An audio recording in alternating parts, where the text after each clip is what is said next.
बहुत सारे साथियों के मैंने प्रश्न सुने। आज मैं आपकी बात सुनने के लिए आया हूं, लेकिन अभी भी बहुत सारे साथी ऐसे हैं जिनके हाथ खड़े हुए थे। मेरी आप लोगों से विनती है, जिन जिन लोगों को बोलने का मौका नहीं मिला और वो बोलना चाहते थे, आप अगर मुझे लिख के भी देंगे, हमारे पार्टी के यहाँ पे कार्यकर्ता हैं, अगर लिख के देंगे मैं एक एक पढ़ूंगा। चाहे आप गुजराती में लिख के दें, मैं ट्रांसलेट करवा लूंगा, लेकिन एक एक मैं पर्सनली पढ़ूंगा और उसके ऊपर हम कुछ ना कुछ।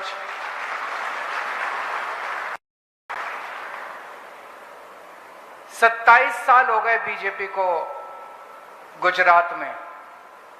मैं समझता हूं कि इनके नेताओं ने व्यापारियों के साथ अभी तक खूब मीटिंग्स की होंगी, लेकिन उन मीटिंग्स के अंदर एक तरफा भाषण होता है। कभी सुनवाई की उन्होंने इस तरह से जैसे आज हमारी सुनवाई हो रही है? कभी सुनवाई नहीं हुई। आज एक अच्छी चीज ये है, ये इतने सारे टीवी कैमरा वाले आए हुए हैं और ये सारे थोड़ा बहुत तो चला ही रहे होंगे जितना भी इनको मौका मिलेगा। तो आज आपकी बात मुख्यमंत्री बैठ के सुन रहे होंगे पक्का। आज आपकी बात पाटिल साहब भी सुन रहे होंगे बैठ के। तो मैं समझ रहा हूं अभी जिन जिन लोगों ने अपनी अपनी बात रखी, हो सकता है अगले 2-3 दिन के अंदर 2-4 बातों के ऊपर तो अमल हो ही जाएगा। अभी तो चुनाव आए नहीं है, लेकिन काम होना शुरू हो जाएगा। अभी कई सारे साथियों ने कई सारे बातें रखी। एक कहा गया कि दिल्ली में प्रोफेशनल टैक्स है क्या? दिल्ली में प्रोफेशनल टैक्स नहीं है।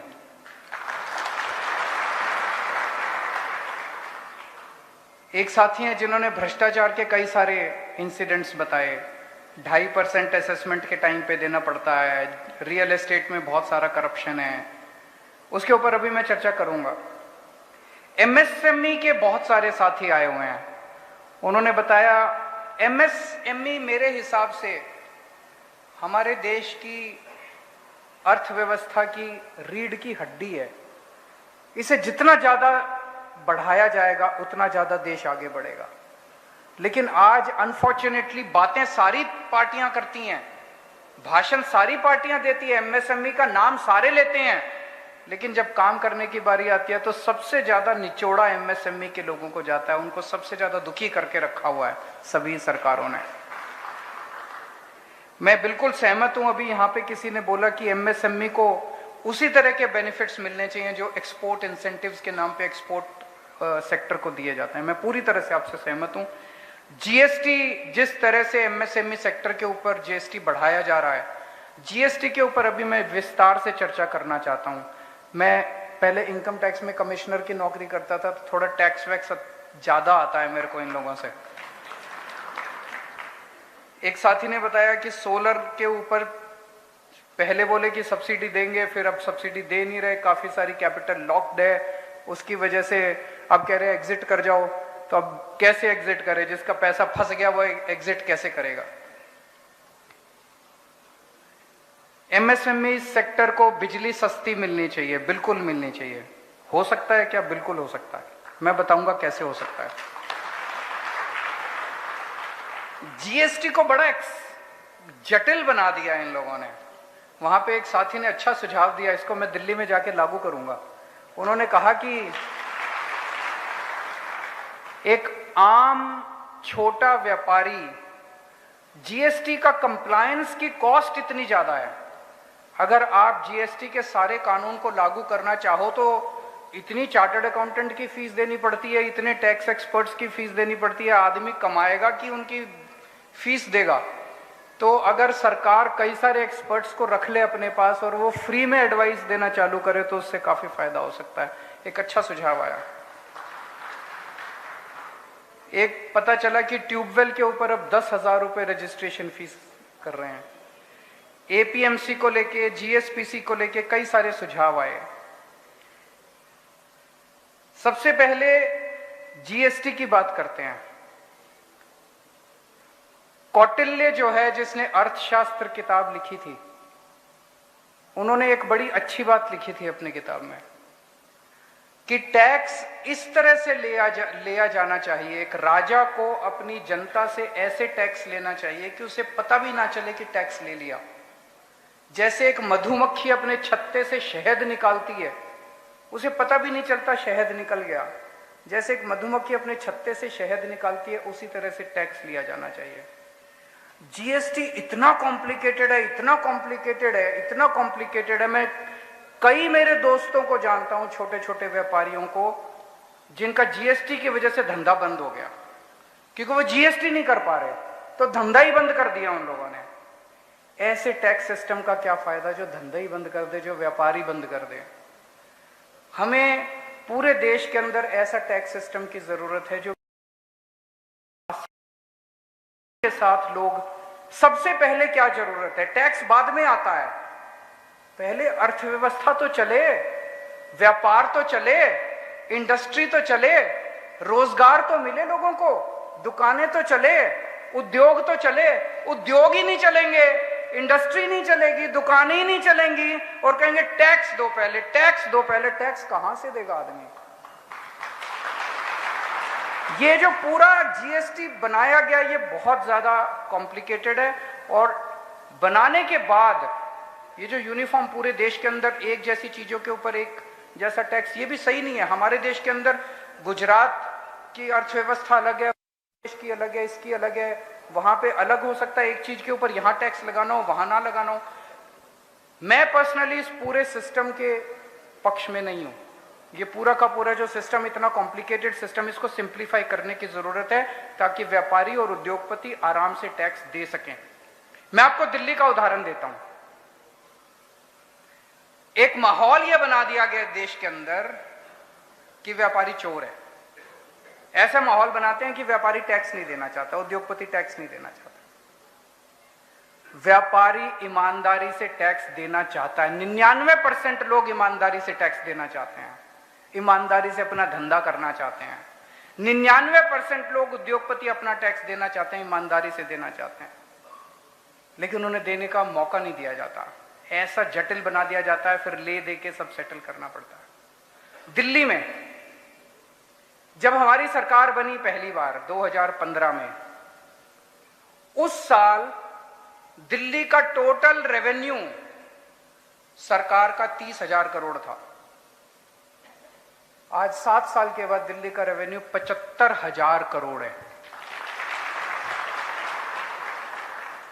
ये टैक्स तो व्यापारियों ने ही दिया, और ये टैक्स तो उद्योगपतियों ने ही दिया, आप ही लोगों ने दिया हमें टैक्स। और हमने आने के बाद रेड राज बंद कर दिया, रेड मारनी बंद कर दी। मैंने सब इंस्पेक्टर, जितने हमारे जीएसटी फीएसटी के जितने इंस्पेक्टर थे, सबको बोल दिया कमरे के अंदर बैठो, कोई बाहर नहीं जाएगा। व्यापारियों के ऊपर भरोसा करना सीखो, व्यापारियों के ऊपर भरोसा करना सीखो, ईमानदारी से। मुझे याद है, एक साल 17 या 18 की बात है, दिवाली का टाइम था। कुछ व्यापारी, मनीष सिसोदिया जी हमारे फाइनेंस मिनिस्टर हैं, कुछ व्यापारी मनीष सिसोदिया जी के पास आए, बोले जी वो आपके इंस्पेक्टर आजकल खुलेआम बाजार के अंदर घूम रहे हैं और लोगों से दिवाली इकट्ठी कर रहे हैं, दिवाली के नाम पे पैसा इकट्ठा कर रहे हैं। होता है ना, होता है कि नहीं होता है? दिवाली के नाम पे पैसा इकट्ठा कर रहे हैं। कोई और फाइनेंस मिनिस्टर होता तो वो इंस्पेक्टर्स को बुला के पूछता कितना इकट्ठा कर लिया, मेरा कहां है। मनीष सिसोदिया ईमानदार आदमी है, उसने अगले दिन फुल पेज ऐड निकाल दिया और उसके ऊपर व्हाट्सएप का अपना नंबर डाल दिया, और उसने कहा कि अब अगर कोई इंस्पेक्टर आपसे लेने आए, उसकी फोटो खींच के मेरे को व्हाट्सएप कर देना। सारे इंस्पेक्टर्स ने दिवाली इकट्ठी करनी बंद कर दी। हमारी ईमानदार सरकार थी, इसीलिए हम लोग ये कर पाए। तो दोस्तों, जीएसटी जो है, जो जिस तरह से जीएसटी देश के अंदर बढ़ाया जा रहा है, अभी थोड़े दिन पहले इन्होंने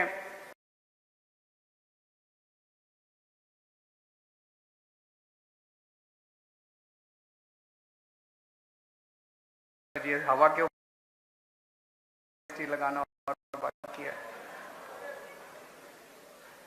दिल्ली के अंदर हमने एक काम किया, भ्रष्टाचार खत्म किया सरकार के अंदर से।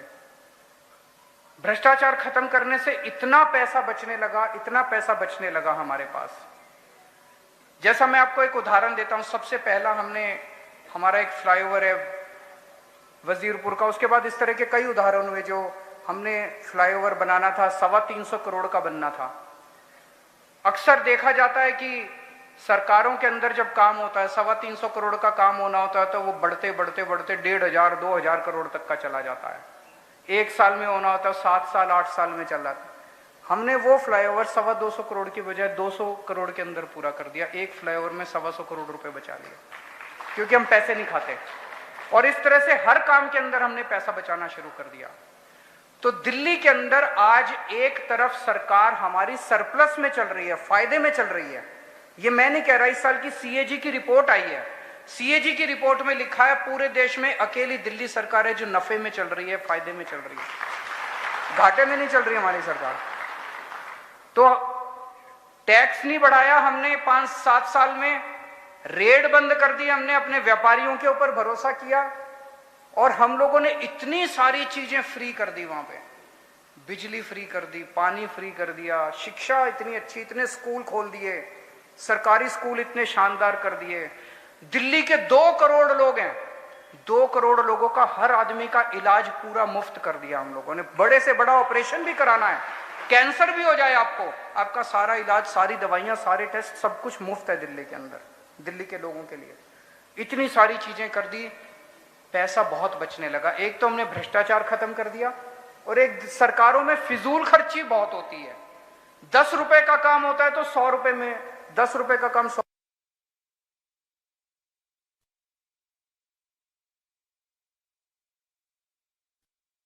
रुपए में करवाते हैं। पैसा बचाना शुरू किया हम लोगों ने। मुझे ये लगता है अगर नहीं पड़ेगी देश के अंदर, ये मंत्र है, और नहीं तो कोई अंत ही नहीं है। जनता पैसा दिए जा रही है, जनता से पैसे लेते रहो, जनता पैसा दिए जा रही है, जीएसटी बढ़ाते जाओ, जीएसटी बढ़ाते जाओ, इसका कोई अंत तो नहीं है। आपको ऊपर से आप ले रहे हो और नीचे से आपकी वो निकलता जा रहा है पैसा, भ्रष्टाचार के रूप में, फिजूल खर्ची के रूप में, सारा लीकेज जब तक बंद नहीं करोगे तब तक कैसे होगा। तो आज मैं 5 बातें, 5 प्रॉमिस, 5 गारंटी गुजरात के व्यापारियों को देके जा रहा हूं।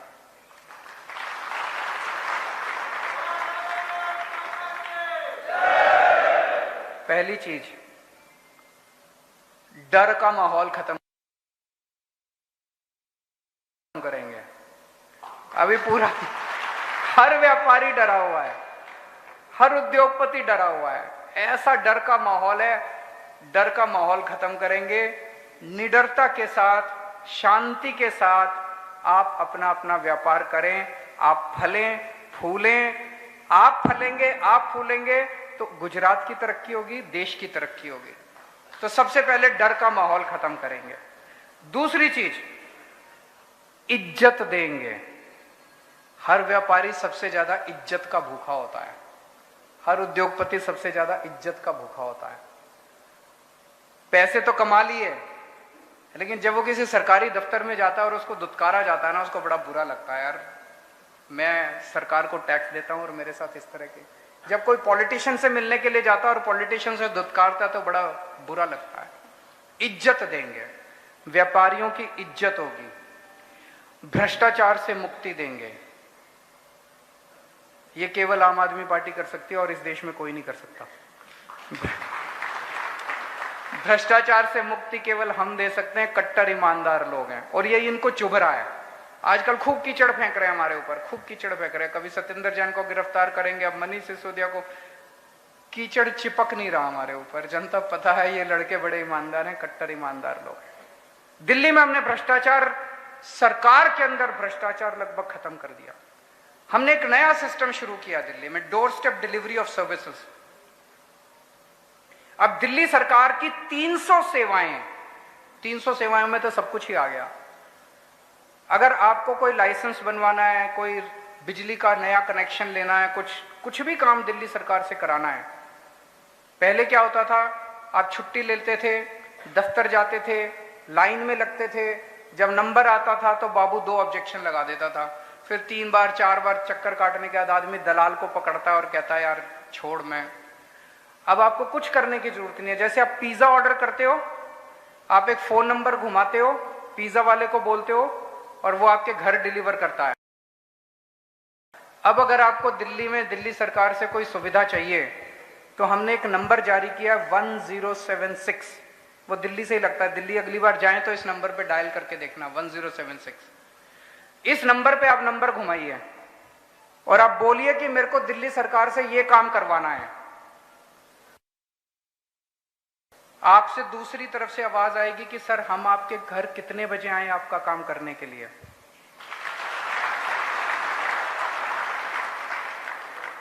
कभी सुना था कि सरकार आपसे टाइम मांगती है आपके काम करने के लिए? मान लीजिए आप कहते हैं कि मैं तो दफ्तर से लेट आता हूं, रात को 10 बजे आना। रात को 10 बजे दिल्ली सरकार का एक कर्मचारी आपके घर आपका काम करने के लिए आएगा। वो आके आपको बताएगा ये कागज चाहिए, अपने साथ एक फोटोकॉपी छोटी मशीन लेके आएगा, उस कागज की फोटोकॉपी लेके जाएगा, आपको रसीद दे जाएगा।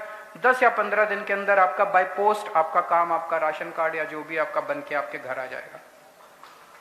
ये सबसे बड़ा अटैक है करप्शन के ऊपर, भ्रष्टाचार के ऊपर, door step delivery of services. Gujarat में होना चाहिए नहीं होना चाहिए?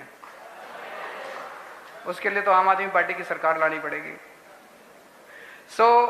भ्रष्टाचार से मुक्ति देंगे। पहली चीज डर खत्म करेंगे, दूसरी चीज इज्जत देंगे, तीसरी चीज भ्रष्टाचार मुक्त प्रशासन देंगे। 2.5% कमीशन देनी नहीं पड़ेगी असेसमेंट के ऊपर, वो भ्रष्टाचार मुक्त प्रशासन देंगे। चौथी चीज, वैट के बहुत रिफंड पेंडिंग पड़े हुए हैं और जीएसटी के भी 6 महीने के अंदर ये सारे रिफंड क्लियर करेंगे, जितने आपके पुराने रिफंड पड़े हुए हैं। और आपके साथ बैठ के जीएसटी का जो पूरा प्रोसेस है, एक तरफ हम केंद्र सरकार के साथ बात करके उसको सिंप्लीफाई कराने की कोशिश करेंगे, लेकिन अपने गुजरात के अंदर जो जो बंद पड़ सकता है इसको सिंप्लीफाई करेंगे। जीएसटी के पूरे प्रशासन को प्रो पीपल बनाएंगे, ताकि ये सारा प्रशासन जटिल क्यों बनाया जाता है? इतना जटिल इसलिए बनाया जाता है कि आदमी थक हार के पैसे चढ़ावा चढ़ा के जाए। अगर नीयत साफ है तो हमें चढ़ावा चाहिए ही नहीं, हमें पैसे चाहिए ही नहीं, हमें रिश्वत चाहिए ही नहीं, ना खाएंगे ना खाने देंगे उनको। तो इसको पूरे सिस्टम को सिंप्लीफाई करेंगे। अभी बहुत सारी आप लोगों ने समस्याएं बताई, एपीएमसी की, जीएसपीसी की, 10,000 रजिस्ट्रेशन लेते हैं, बहुत सारी। और ये जितनी अभी बताई है इतनी नहीं है, अभी तो बहुत समस्याएं हैं। इसका तरीका ये है कि हम आपको पार्टनर बना के गुजरात के अंदर सरकार का पार्टनर बनाएंगे। एक ऐसी बॉडी बना देंगे सरकार के लेवल पे जिसमें हर सेक्टर से, एमएसएमई के हर सेक्टर से, बड़ी इंडस्ट्री, हर सेक्टर से कोई ना कोई प्रतिनिधि होगा। आपकी जो समस्याएं होंगी उस समस्याओं का समाधान आप बताओगे, सरकार उसको लागू करेगी। जितनी समस्याओं का समाधान आप बताओ, सब सरकार उसको लागू। आपको एक पार्टनर के रूप में।